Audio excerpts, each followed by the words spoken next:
This is Victor Wembanyama, the 2023 draft prospect bound to continue to set the basketball world on fire. Standing somewhere between 7'3 and 7'5, Wemby's combination of guard skills, movement abilities, and defensive prowess is nothing short of special, and has quickly made him one of the most sought after prospects in at least the last 20 or so years. He was born and raised in France, picking up basketball at an early age and being taught and coached by his mother, a former player herself, until going to his junior club in Nanterre at age 10, recently playing with Asvel in both Pro A and the EuroLeague, and now heading to the Metropolitans for next season. Along the way, he's been successful in multiple international competitions, including the U16 European Championships in 2019, but none more eye-opening than his performance in the U19s last year at just 17 years old, gaining a silver medal, but outplaying the likes of future top 5 picks in Chet Holmgren and Jaden Ivey in the process, and it's all helped put him in this position. The stats might not jump off the page, but he definitely held his own and made a contribution as a teenager in 2 of the 5 best non-NBA leagues in the world, something that's more than a little different than the EYBL or even a good portion of the college game is giving you. But what is it about his game that makes him the presumptive #1 pick next year and giving him hype years in advance that we just don't see often? It only makes sense to start on defense. Now, a lot of that social media attention is immediately given to the stuff he can do as a ball handler and shot creator, and rightfully so, it is wild. But he should be an absolute defensive menace in the NBA, and this is currently the most impactful part of his game by a decent margin. Whether it's him using his 7'9" wingspan and other natural instincts to protect the rim at elite levels, putting up around 4 blocks a game per 36, or defending on the perimeter and showing off a ton of versatility in terms of coverages, schemes, and in the pick and roll, he's just a step above most teenage prospects that we're pretty much ever going to see. The word generational gets thrown around often, but if there was ever a time to use it, I think now would be a good one. Specifically as a help side guy or rover, he's one of them ones, as we like to say. He does a great job of reading plays and being a step ahead of what's going on out there. The man might block a shot with his offhand from completely under the rim while getting pushed in the back by his man, or while helping off from the weak side corner, he can perfectly time and lead someone's shot into a pin on the glass, ultimately snatching it out of the air and looking something like Mr. Fantastic in the process. Or my favorite, going from defending the perimeter to getting his foot stepped on, throwing him off balance, but deciding he's had enough of this and annihilating not 1, but 2 straight shots.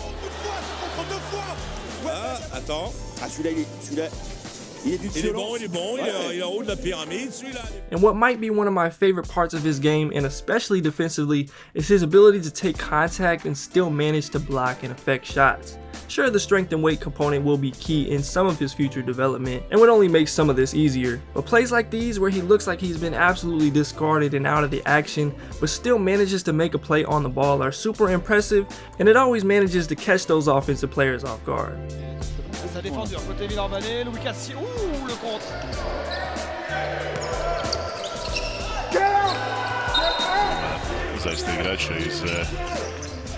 He's a true deterrent that makes players act different on their drives, and while all of this doesn't always show up in the stat sheet, it's supremely important to winning and affecting games.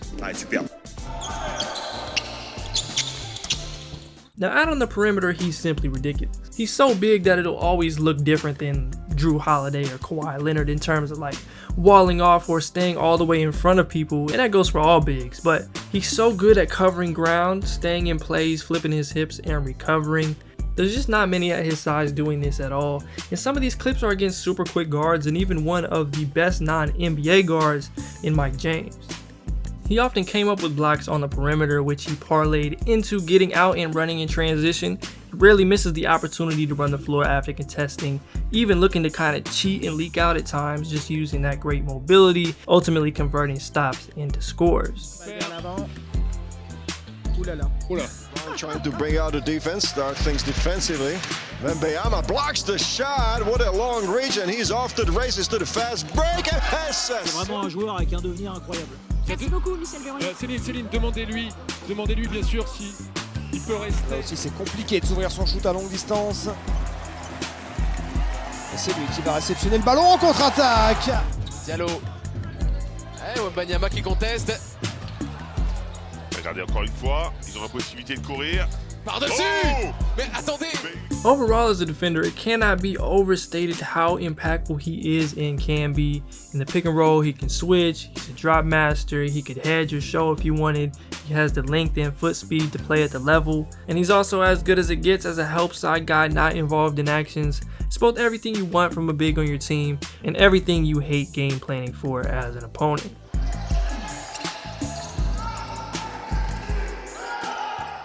Now on the other side of the ball, he's got a ton of potential, but first and foremost, he has a great ability and upside as a lob threat and play finisher with his combination of agility, catch radius, and great hands around the bucket. And he also has the ability to get easy ones on duck ends and some looks in the post. He'll need to continue to grow some as a screener, but he provides a lot of value here.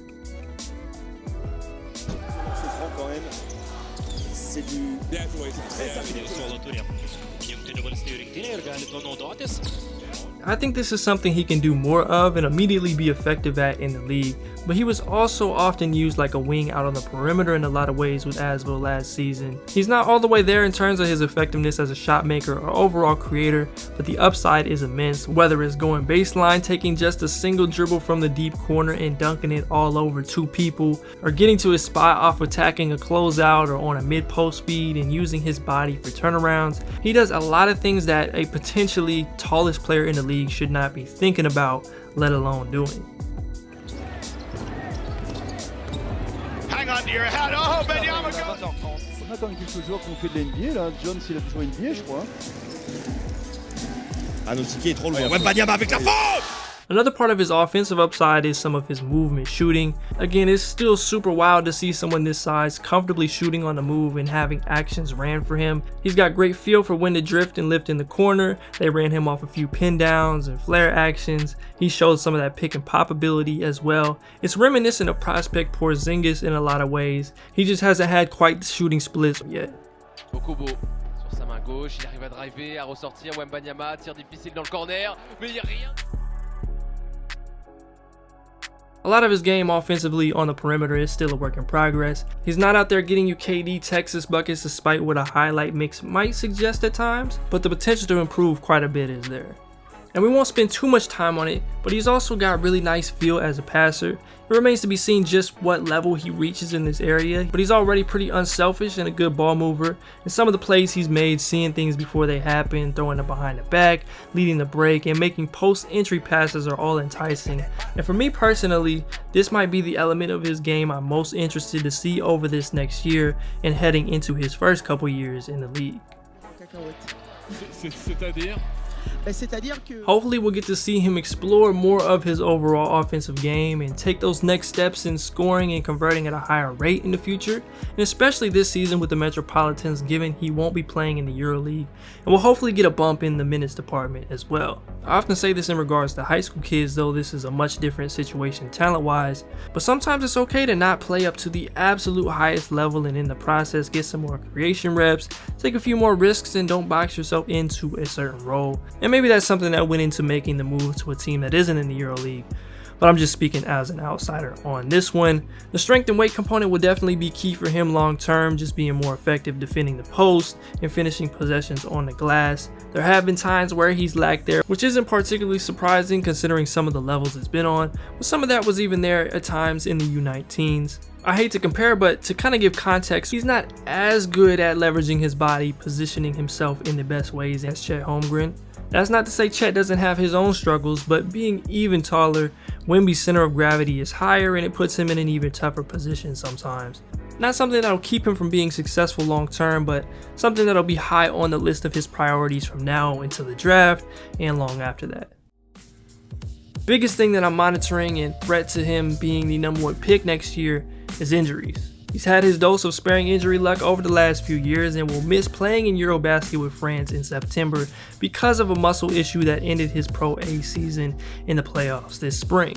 But I've seen people say it's a psoas muscle injury of some kind, and the psoas is basically the connection between the torso and lower body, with the major function being to flex your hip joint and support your posture. And being that he could enter the league as the tallest player, The injury situation is probably the only thing I think could keep him from being great. I can't speak on the severity or everything that he's doing and working on, but whatever is necessary should be done to secure Wemby's long-term health, because he truly does have a chance to be special in a way that basically nobody else who picks up a basketball ever will. He's the best international prospect since Luka Doncic and has a chance to go down as one of the best overall prospects at least since the turn of the century, and that's praise that isn't thrown around or just given to anybody. As a person, he's great. He's a great human being. He's a great kid, and he's very, very talented. And it's hard to know like how high he can go. And so that's the beauty of it, and that's why I think every GM in the NBA thinks he's going to be number one. Sky is the limit on him. He can do anything he wants. Have you seen a player like him before? No, and that's why when people ask me how can you compare, I'm like, I don't know how to compare. He's very unique because he runs like a guard. He shoots like a guard, but he's 7'2". He's super long. His wingspan is unbelievable.